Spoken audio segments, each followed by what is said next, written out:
something in this world that I like more than checks. Money. All I really wanna see is the money. I don't really need a D, I need the money. All I back need is the money. I got bands in the coop, bustin' out the roof. I got bands in the coop.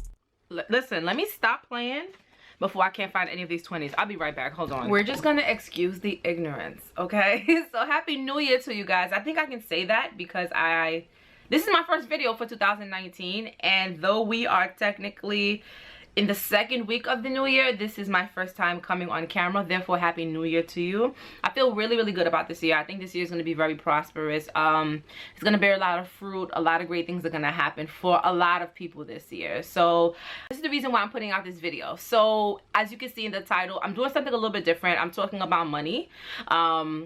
And money is a topic that I think I can talk about because I'm really, really good with money. I'm good with saving. I'm not that bad. So if you are interested in saving money for 2019, I want you to keep on watching. So first things first, though the title of the video is how to save about $10,000 or how I save $10,000 in a year, I want you to understand that you can tailor this videos to your particular goal. So if you want to save 5 grand by the end of the year, cool. If you want to save 20 grand, 100 grand even, I don't know, by the end of this year, cool. I just think that some of these tips that I'm going to be sharing with you, you can apply them to, you know, your particular situation, and you'll see your account grow. So let's start. Tip number 1, you want to cut some of these frivolous spending habits out. You need to cut them out. So I'm gonna backtrack. Back in 2012, or not even that far back, I can say when I first started my channel, which was probably about 2 years ago, 2 or 3 years ago. I was 26. Yeah, I started my channel 3 years ago. And for those who would watch me vlog, you knew that I just worked my 3 days in the hospital, my flex schedule, and then the rest of the days I would try to find things to do. So because most of my friends and family members, like everybody works 9 to 5 jobs, work 5 days a week, I was the only one that was basically available to do anything and everything from like Wednesday on. That said, I was constantly just spending money, trying to go out, trying to, I don't know, go to get spas, go to restaurants, go shopping, just trying to keep myself busy, keep myself occupied, because I actually had nothing else to do for the rest of the week. Now, fast forward to when I got into the master's program, my availability started to cut back significantly. And because I didn't have so much time to just spend money and do not stupidity, I'm not gonna call it stupidity, but because I didn't have that much time to spend money, I noticed that I was able to save more money. And last year particularly, I ran out of time for anything that was not significant, and I was saving a whole lot of money. So for me, what I really like to do is go out to eat and I actually like to shop. So for me, going out to eat is just like, you know, it's a vibe. Even though 9 times out of 10, maybe like 7, 8 times out of 10, no, not 8, maybe half of the time when I go out to eat, I may not even really like the food, or the food is just like kind of mediocre, but it's just like, you know, it's just the ambiance. I want to go out, I want to be surrounded by people, I want to not be enclosed inside of the house, I don't want to eat at home. And because of that, I will constantly be trying to go out, like let's go here, let's go here. If you notice, if you look back on my vlogs, I was always at somebody's happy hour, just trying to find things to do because I want to be out. Now, not to say that you should cut out going out to eat from your expenses. You have to try to find a way to save money doing so. If you know me personally, I am definitely a Groupon stan. I go up for Groupon, okay? So I'm not embarrassed at all to be like, excuse me, hold on, I have a Groupon here. Now Groupon has this thing where you don't have to always buy the deal in advance. You can just, I can say, redeem the how can I say it, I guess like redeem cash back for restaurants that you go to. So some restaurants have 15% cash back, 25% cash back, 20% cash back, 10% cash back. Depending on how much money you spend, make sure that the card that you are using is linked to the Groupon account. And after a few days, a week or so, you get whatever the percentage that you've redeemed for that particular restaurant back to your card. The same kind of goes with an online spending like online shopping situation. So I like to go shopping online. I really don't have the luxury of going to the stores and just, you know, moseying around, like, because my time is really valuable. So I would shop online, and if there is an actual like physical store, I will buy the clothes. If it doesn't fit, I will just actually go return it to the store, or I'll send it back to the company. Now with me, I mean, you guys probably have heard of this website. It's called Ebates. It's an app on your phone, and it's also a website. I'm going to show you guys what it looks like. But I was introduced to Ebates through YouTubers here on the tube, and this is what it looks like here. Don't look at all of that. This is the app here. It's the second app. What this website or app basically does is it gives you a percentage back on whatever it is that you spend. So for me, I'm always like browsing H&M, Forever 21, Old Navy, even for some of like my work clothes. They have Banana Republic on here. If you're into makeup, I believe they have Sephora, they have Ulta, I believe.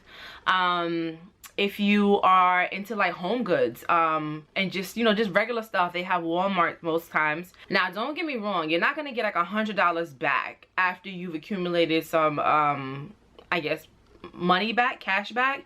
I mean, some people do, depending on your spending habits, but for me, I've gotten checks upwards to like $60, $70 even, $50, depending on like how much I'm really spending my money within like a certain like quarter, or however it is that they calculate it.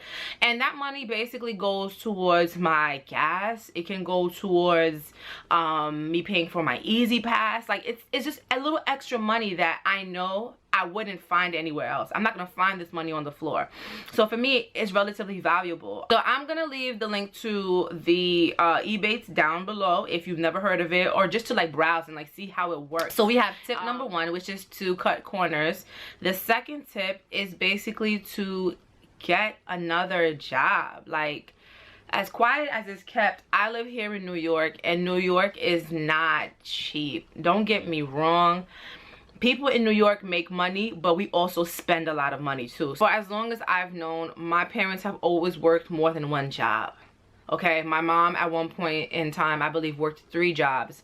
My dad would have this job and have another side hustle. So at first I was like, why is this necessary? As a kid, I wouldn't even understand like why my parents are always like on the go. I can't say they were never home. They've always made time for family, but it's like they never worked like a regular 9 to 5 and just came home just like everybody else's parents did on TV. Like, my parents were always on the go, working 6 days a week, 7 days a week even. And now that I have entered adulthood, or now that I am like fully engulfed in adulthood, I really understand the purpose of it. So for me, if you watch my channel, you notice that last year, 2018, I actually had 2 jobs. I still have two jobs in 2019, thank God. But in the beginning, if you go back to 2017, I'll say 2016, all I had was 1 job. I worked my main bedside RN job, no problem, worked my 3 days, and then the rest of the week I had nothing but freedom to do anything that I want, hence the reason why I was spending more money. And as the years started to roll, as the years started to go by, my time became a little bit more limited. And in 2018, you can see that in the beginning of 2018, I was practicing as not only a nurse, but I was also doing I was a clinical instructor on the side, I can say, like 1 extra day. And then as soon as that gig was finished, I transitioned into what I'm doing right now, which is practicing as a nurse practitioner per diem. So I'm gonna say, like, I'm not gonna lie, having 1 job for me, because thank God I'm in a career that makes I can make a lot of money, and even though I don't do overtime and stuff like that, whatever I was making just working my regular required hours, I was okay. But having extra money never hurts. It does not hurt one bit to have a little something coming in. So just because you're making more money, it doesn't mean that you spend more money. Like, you're supposed to take the money that you're making and bank it. Like, the point is not for you to say like more money, more problems, or now I have, you know, just a little bit more wiggle room, I can buy this, I can buy that. You're not going to see your account grow that way. You're supposed to still practice with the same mentality of, if I was making $10 an hour, well, you know, minimum wage right now is $15 an hour, New York. Shout outs to whomever who made that happen. But if you're saying, okay, I make $15 an hour, and for some reason you get another job, and by the end of the week you're making an extra, let's say $200 or $300, you're not supposed to be spending that money. You're supposed to still practice with the same, listen, I'm making $15 an hour, and whatever it is I was making prior to me getting this extra money, you got to still work within those quarters, you know, just to kind of see your account grow. So we've gone over cutting corners, getting another job, like, or finding like a side hustle. The last thing, I don't know how to call this. I don't know what is called in like regular English. Okay, so basically what I'm talking about right now is a susu, for the Caribbean people. Su haciendo el sol. And how it works, and this is why I was using $10,000, so that it makes sense. I could do the math on my head, like really relatively easy. So we're gonna have 10 people, right? We're gonna have me, myself, you, your mom,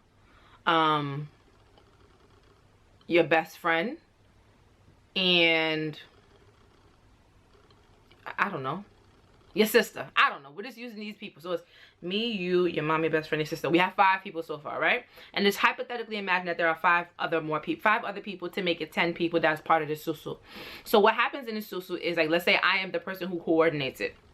I'm basically saying, guys, at the end of the susu, every person who has put into this susu or this sol, you're gonna get $10,000. How it works is, every person, is 10 of us, right? Every person at a given time has to put in $1,000 in the susu. Now, me, I'm the coordinator, right? I'm the person that gathers the money. Let's say I'm going to assign you week 1. I'm going to assign your mother week 2. I'm going to assign your sister, I believe I said, week 3. I don't know. However, however you imagine it to be.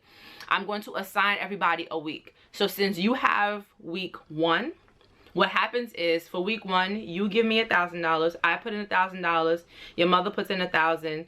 Your sister puts in $1,000. Your brother puts in $1,000. Your man puts in $1,000. So I'm saying, whoever is part of the susu, everybody puts in $1,000. Once I've gathered all of that money, I give it to you.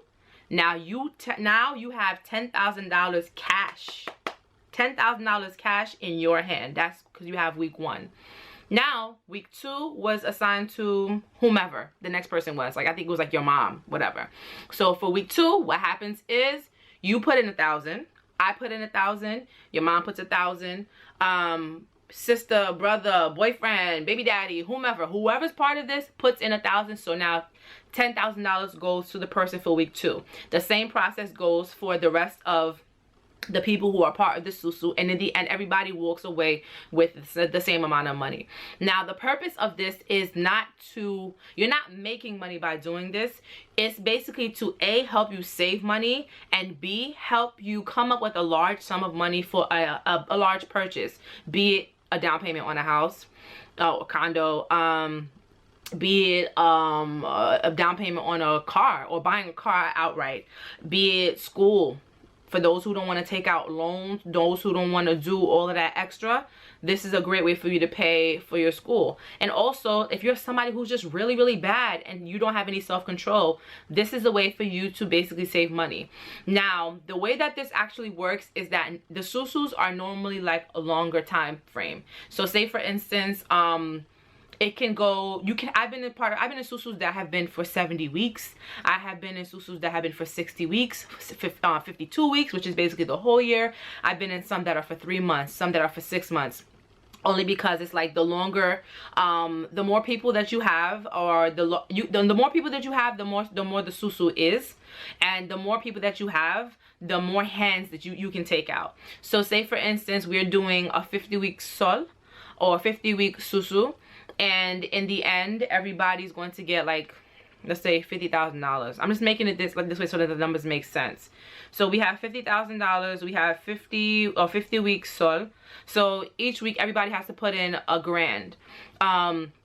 Now, if I say, okay, I want the first week and I want the last week, that means I'm basically taking 2 hands. In the end, I'm going to end up with $100,000, right? But that means I'm also putting in like $2,000 every week. I know for sure there are some Africans who do it, because I work with some Ghanaians and Nigerian people. I know that they are definitely like, They know what's up. Caribbean people do it. I don't know what it's called for the American people, and I don't know if American people do it. And if they do it, they probably do it because they know somebody of Caribbean descent who actually like put them onto it. So I really hope this year everybody starts saving money, because you know, times are getting hard. Not only is it getting a little bit more difficult, listen, we're getting older, you know what I'm saying? Like, we can't be spending money doing stupidity, living on the edge, living here, you know what I'm saying? We gotta elevate. So I'm really hoping that all the tips that I suggested, or some, or maybe one thing that I said in today's video makes sense. And please, if you have any questions or comments or concerns, or if you have any suggestions of your own, please leave them down below, and I will see you in my next video. Thank you so much for watching, and I love you guys, and I will see you later.